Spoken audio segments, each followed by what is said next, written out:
For 6 endless months, room 317 of St. Mary's Hospital had lived in silence except for the steady beeping of machines, keeping 10-year-old Lily Carter alive. Her body lay still beneath white sheets, fragile and small, as if the world had pressed pause on her childhood. Doctors called it a deep traumatic coma. They spoke carefully, choosing words that would not shatter hope completely. But their eyes always told the truth. Emma Carter never missed a day.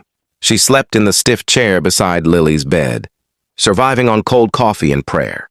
She brushed Lily's hair every morning, told her about the sunshine outside, about school friends who asked for her, about how brave she was.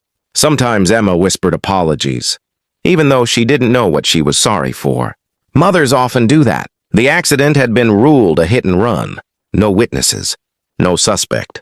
Just twisted metal, skid marks, and a child left broken on the road. That evening, rain tapped against the hospital windows like nervous fingers. Emma held Lily's hand, her thumb tracing the tiny scar near her wrist. "Come back to me," she whispered. "Please." Then it happened. Lily's fingers twitched. Emma's breath caught in her throat. She leaned forward, barely daring to breathe. "Lily?" Her voice cracked. "Sweetheart, can you hear me?" Slowly, almost painfully, Lily's eyelids fluttered open. The moment shattered the room. Nurses rushed in, doctors followed, machines beeped louder. Words like miracle and remarkable floated through the air. But Emma heard nothing. All she saw were Lily's eyes, wide, glossy, and filled with fear. When the room finally quieted, Emma cupped Lily's face, tears streaming. "You're safe now," she whispered. "Mommy's here." Lily tried to speak. Her lips trembled. Her gaze darted toward the door, then back to Emma. "Mom," Lily whispered, gripping her hand tightly. "You have to be careful." Emma smiled gently, brushing hair from her face. "Of course I will, baby." Lily shook her head, panic rising in her eyes. "No, you don't understand." Emma leaned closer. "Understand what?" Lily's voice dropped to a breathy whisper, filled with terror. "The man you should fear most," Emma felt a sudden chill crawl up her spine, "is already close to you." Her heart began to race. "Who, Lily?" she whispered. "Who should I fear?" Lily swallowed, tears sliding down her cheeks. "He comes at night," she whispered. "He smiles at you. But he's not kind." Her eyes locked onto the door. And then Lily spoke the name that made Emma's world stop turning. The name Lily whispered echoed in Emma's mind long after her daughter drifted back into restless sleep. Daniel Moore. Emma sat frozen beside the hospital bed, staring at the door as if it might open at any moment. Daniel, her fiancé. The man who brought flowers every morning. The man who paid the hospital bills without being asked. The man who promised Lily that everything would be okay. This can't be real, Emma told herself. She's confused. She's been in a coma. But fear doesn't ask permission to settle in. That night, Emma didn't leave the hospital. She pretended to sleep in the chair, her eyes half open, her phone hidden in her hand. Every sound in the hallway made her heart jump. At exactly 2:17 a.m., soft footsteps approached.